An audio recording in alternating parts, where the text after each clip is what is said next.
How far is your imagination taking you? This film delves into it. Let's talk about it. My name is Brandon Davery, and this is just my opinion.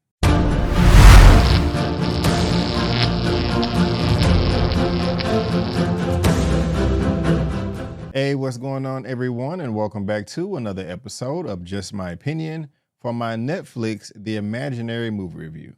And if this is your first time finding me and you happen to like this video, please give me a thumbs up and consider subscribing. All right, guys, now we have The Imaginary, which I said is streaming on Netflix right now. And I don't want to lie to you.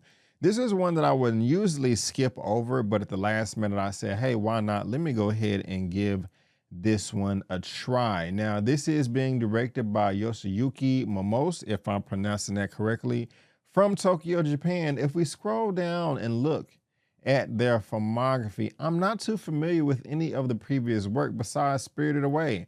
I do remember that it came out in 2001. I at least remember the poster. I remember the name. I can't remember if I saw it or not. But if you are a fan of their work and seen any or all of these titles, please let me know down in the comment section below. Now, what does fascinate me about this film slightly is that it has to do with the imagination, and I do like animations. The animation from the trailer does look great. There is a style that I've never seen before, and everybody in human existence has imagined something at least once or twice in their life. So I thought that that would resonate with me. But before I get into all the nitty gritty, before I talk about all my likes and dislikes, let me tell you exactly what The Imaginary is all about. Roger is a boy no one can see, imagined by Amanda to share her thrilling make-believe adventures. When Roger arrives alone at the town of Imaginaries, where forgotten imaginaries live and find work, he faces a mysterious threat. All right, guys, the first thing that I really did love about this film is the animation. It is hand-drawn, it is 2D, but there is also some 3D, 4D blood floating through its veins. Not exaggerating here, this is not hyperbole, but the way that these images will pop out on screen and reveal themselves, I'm thinking about a certain scene where these animated characters are looking at a billboard and they're animated in their own unique, distinctive way, but then the way that the pictures on the billboard are popping off and floating around as they're trying to grab these pictures here and there, I was like, wow, how are they doing this? I've never seen this before.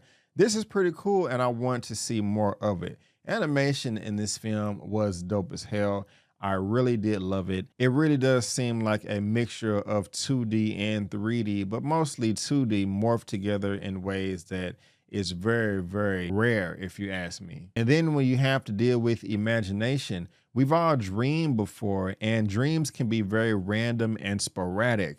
And when the characters in this film are imagining things, the way that a dream is conjured up in our minds, just things popping up out of nowhere, but still have a certain sequence to that, the way that is animated stands out well too. I will just say right off top that this film does deserve some award recognition when that season comes, just for the animation alone, because it really is a standout beyond anything that you've seen before, or at least myself. I do like the characters. I do like Amanda, and I also do like Roger. It is Roger, not Roger. And to be honest with you, Amanda did not have as much screen time as I think that she should have, but when she was on screen, she did have a great presence. But Roger is the hero. I liked him a lot.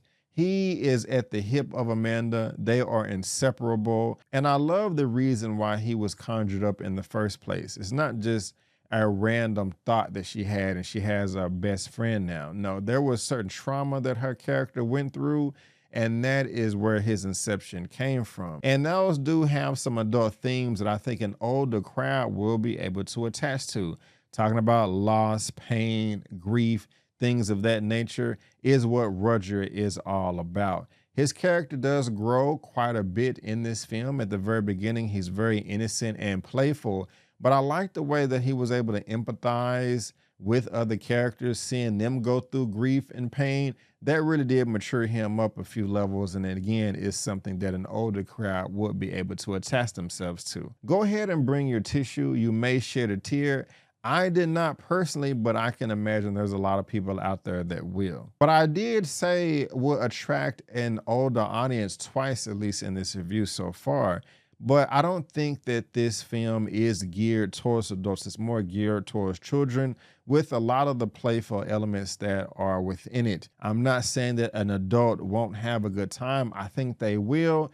But at the end of the day, I think at most, and of course I could be wrong, they may say to themselves, oh, that was a cute little movie. I don't see many adults just running out just say, hey, y'all know that imaginary film on Netflix? Y'all need to go see it right now. Children will definitely love this movie, and adults will more if they watch it with their children, just seeing how they're reacting to it, laughing and crying and going back and forth. It's truly a family film, if you were to ask me. Again, not saying that adults won't enjoy it, but if you have some children, please reserve this time for them, because I think that's when you'll get the most out of it. I also will be honest with you, at times this movie struggled to keep my attention. I had to watch it 3 times. I did keep falling asleep.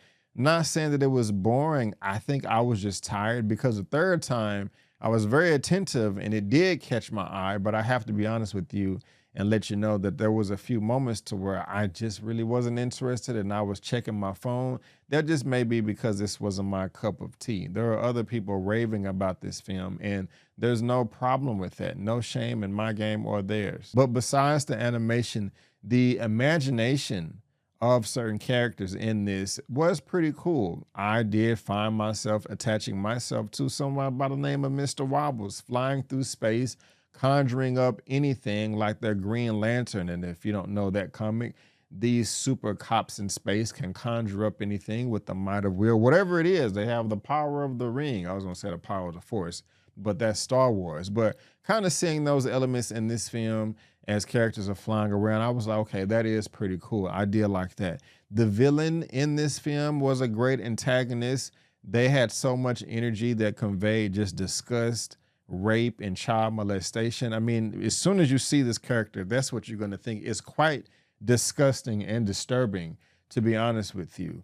And really did change the mood for the better. You know, we got away from a lot of those childish elements and to some more adult themes. You know, it won't creep any, well, no, it will creep children out, and it'll creep everybody out. They just did a great job with the villain. You know, he was very disgusting. I didn't like him at all. I was like, yuck, this is just a nasty human being, and we need to do something with him. So it was very effective there. But mainly this movie is just about how no matter what age you are, how you deal with grief, how you deal with pain, how you deal with loss. And there is a decent amount of emotion in it as well that most people will be able to relate to, attach themselves to. To me, it just really wasn't my cup of tea. I cannot say that I would want to see this again. It wasn't a bad film. It wasn't horrible, but again, it just wasn't for me. And, you know, that's perfectly fine. But with all that being said, I can still look at it with an objective lens and also all the accomplishments that the film made on a technical level, and still give it a positive rating that I will at the end of this video. But for now, guys, that is just my opinion, and I want to thank you so much for tuning in.